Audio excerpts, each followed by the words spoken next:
السلام علیکم دوستو، آپ دیکھ رہے ہیں میرا یوٹیوب چینل یہ عجیب دنیا۔ دوستو، اس چینل کی خوبصورتی یہ ہے کہ یہاں جو معلومات آپ کو ملتی ہیں وہ اس سے پہلے آپ کو معلوم نہیں ہوتی، اور میں یقین سے کہہ سکتا ہوں کہ اس چینل سے مجھے فائدہ ہو نہ ہو مگر آپ کو اس سے ضرور فائدہ ہوگا۔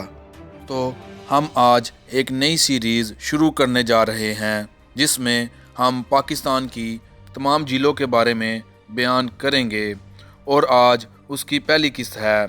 اس ایپیسوڈ میں ہم آپ کو پاکستان کی سب سے خوبصورت جھیل سیف-ال-ملوک کے بارے میں تمام حقائق بیان کریں گے۔ جھیل سیف-ال-ملوک کا نام کیسے سیف-ال-ملوک پڑا، اور اس جھیل سے منسوب شہزادے اور پری کی اصل کہانی کیا ہے۔ اس کے علاوہ آپ کو بتائیں گے کہ کیسے یہ جھیل پاکستان کی تمام جھیلوں کی سردار ہے، اور اس جھیل کے بارے میں کچھ اہم حقائق بھی بتائیں گے جو کہ اس سے پہلے آپ کو معلوم نہیں ہوں گے۔ چلیے سب سے پہلے اپنی ویڈیو کا آغاز اسی فوک داستان سے کرتے ہیں جس کی وجہ سے اس جھیل کا نام سیف-ال-ملوک مشہور ہوا، اور وہ داستان ایک شہزادے اور پری کی ہے۔ اگر آپ ناران جائیں تو وہاں کے لوگ اپنی مقامی زبان میں اکثر آپ کو اس جھیل کا قصہ بتاتے ہیں۔ وہاں کچھ لوگوں کی زبان ہند کو اور کچھ لوگوں کی زبان کوستانی ہے، مگر اردو سب جانتے ہیں اور بولتے بھی ہیں۔ کچھ ماہ قبل میرا بھی اس جھیل پر گزر ہوا، مگر میں آپ کو مکمل تحقیق کے بعد یہ داستان سناؤں گا۔ یہ کہانی حقیقت پر مبنی ہے یا پھر افسانوی ہے، اس کے متعلق حتمی طور پر کچھ نہیں کہا جا سکتا، اور یہ کہانی تقریباً وہاں کے ہر ایک فرد کو معلوم ہے۔ اس کہانی کے مطابق تقریباً 3 لاکھ سال پہلے کی بات ہے جب وادی ناران کا علاقہ مکمل برف سے ڈھکا ہوا تھا، تو تب لینڈ سلائڈنگ کے نتیجہ میں پہاڑ کا بہت بڑا ٹکڑا دریا کے وسط میں جا گرا، جس کی بدولت یہ جھیل معرض وجود میں آئی۔ اس جھیل کے سامنے دنیا کے بلند پہاڑوں میں سے ایک پہاڑ ملکہ پربت بھی واقع ہے، جس کی بلندی تقریباً 17,360 فٹ ہے۔ اسی پہاڑ پر سالہ سال برف جمی رہتی ہے۔ اسی پہاڑ پر جھیل کے آس پاس دوسرے گلیشیئر کے پگھلنے کی بدولت جھیل کا پانی ہمیشہ لبالب بھرا رہتا ہے۔ اگر یہ کہا جائے تو غلط نہیں ہوگا کہ اس جھیل کا ماخذ یا سر چشمہ اصل میں یہ پہاڑ ملکہ پربت ہے۔ ہم آپ کو ملکہ پربت کے بارے میں یہاں مزید معلومات نہیں دیں گے، اور اس پہاڑ کے لیے الگ سے ایک نئی ویڈیو کچھ دنوں تک آپ میرے چینل پر دیکھ لیں گے۔ کہانی کے مطابق اس پہاڑ ملکہ پربت پر ان دنوں ایک دیو رہتا تھا جس کا نام دیو سائی تھا، اور اسی دیو سائی کی وجہ سے پاکستان کا خوبصورت ترین علاقہ دیو سائی مشہور ہے۔ اسی دیو سائی کا شہزادہ سیف-ال-ملوک اور پری بدیع الجمال کی داستان سے بہت گہرا تعلق ہے۔ داستان کے مطابق شہزادہ سیف-ال-ملوک تقریباً حضرت عیسیٰ علیہ السلام کی پیدائش سے 800 سال پہلے مصر کے ایک بادشاہ کا بیٹا تھا۔ شہزادہ سیف-ال-ملوک کو تقریباً 7 راتیں خواب میں اس پری کا دیدار ہوتا رہا، اور اسی دوران وہ اس پری کا عاشق ہو گیا۔ بہت دنوں تک شہزادہ اس خواب کی تعبیر کے لیے مختلف نجومیوں سے ملتا رہا، مگر اس کو اس کے خواب کی تعبیر نہیں مل سکی۔ کئی دنوں تک وہ بے چین اور پریشان پھرتا رہا، مگر کوئی بھی اس کی خواب کی تعبیر پیش کرنے سے قاصر تھا۔ مگر اس کو ایک نجومیوں کا سردار ملا جو کہ ایک انتہائی قابل نجومی تھا۔ اس نے حساب کتاب لگا کر خواب کی تعبیر کچھ یوں بتائی کہ جو پری تمہارے خواب میں آتی ہے وہ کوکاف کی ایک پری ہے، اور تمہاری پیدائش سے لے کر آج تک تمہاری دل گرفتہ ہے۔ یہاں دوستو آپ کی معلومات کے لیے یہ بتاتے چلیں کہ کوکاف کا پہاڑی سلسلہ روس اور جارجیا کے بارڈر پر واقع ہے، اور یہ ایشیا اور یورپ کو آپس میں انٹرسیکٹ کرتا ہے۔ کوکاف کے اوپر ہم الگ سے ایک ویڈیو بنائیں گے۔ اس نجومی نے شہزادے کو بتایا کہ اس پری کا نام پری بدیع الجمال ہے، اور وہ ہر 12 سال بعد انسانوں کی دنیا میں آتی ہے اور ناران میں ایک جھیل پر غسل کرتی ہے۔ اس نجومی نے شہزادے کو ایک سلیمانی ٹوپی دی جس کی وجہ سے وہ پریوں اور جنوں کو دیکھ سکتا تھا۔ اس نجومی نے شہزادے کو بتایا کہ پری کو دیکھنے کے لیے شہزادے کو جھیل کے کنارے ایک مخصوص چلہ کاٹنا ہوگا اور یہ چلہ 12 سال پر محیط ہوگا۔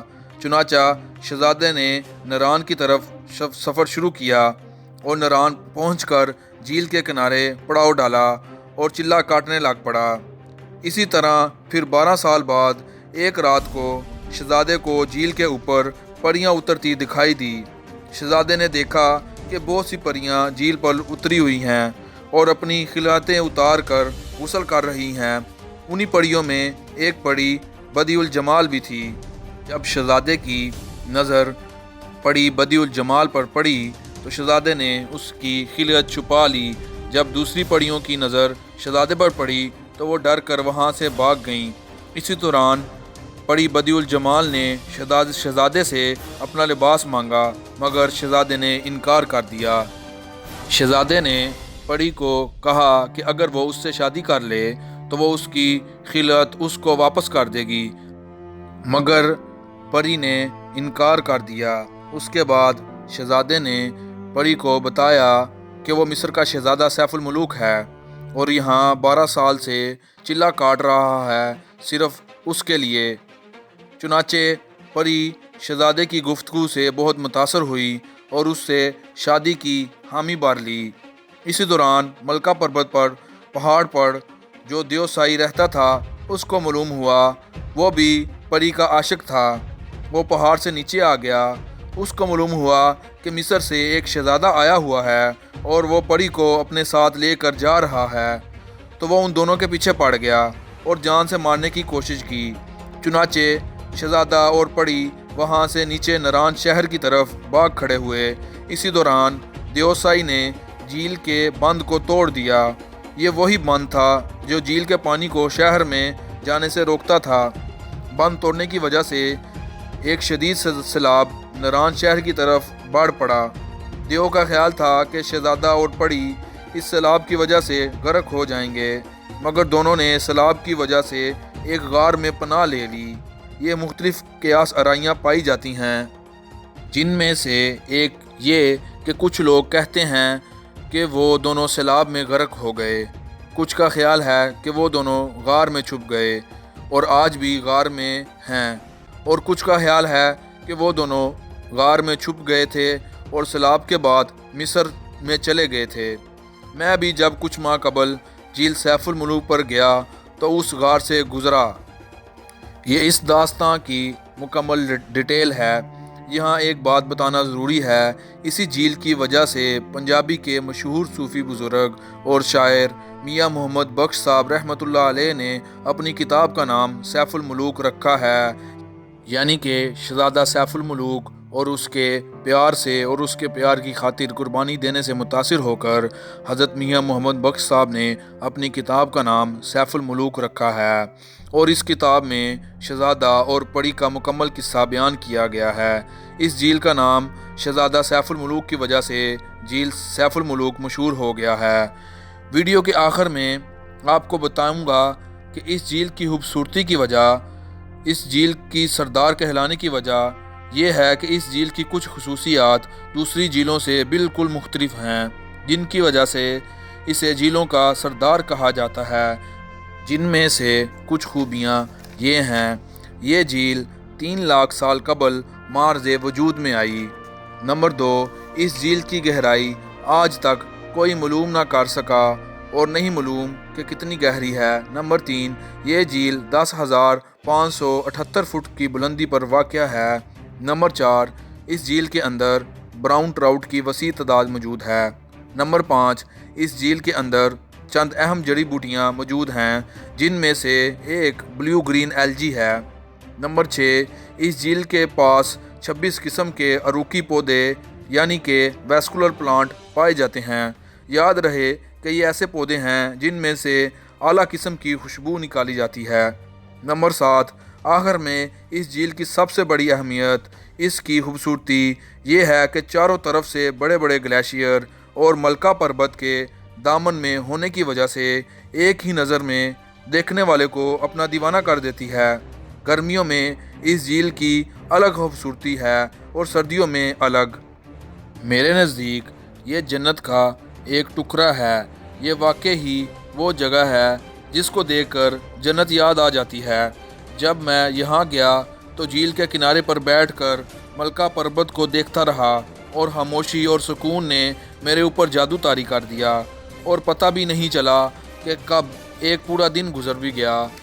دوستو، یہ جھیل اور اس سمیت بہت سی جھیلیں اور خوبصورت جگہ پاکستان کو اللہ کی طرف سے ایک تحفہ ہیں۔ ہمیں چاہیے کہ ہم ان کو صاف رکھیں تاکہ ان کی خوبصورتی میں اور اضافہ ہو۔ امید کرتا ہوں آپ کو ویڈیو پسند آئی ہوگی۔ آخر میں آپ سے یہی ریکویسٹ ہے، چینل کو سبسکرائب کریں، بیل آئیکن پر کلک کریں اور کمنٹ سیکشن میں اپنی رائے کا اظہار کریں اور ویڈیو کو لائک کریں۔ اپنا بہت بہت خیال رکھیں۔ ملتے ہیں نئی ویڈیو کے ساتھ۔ اللہ حافظ۔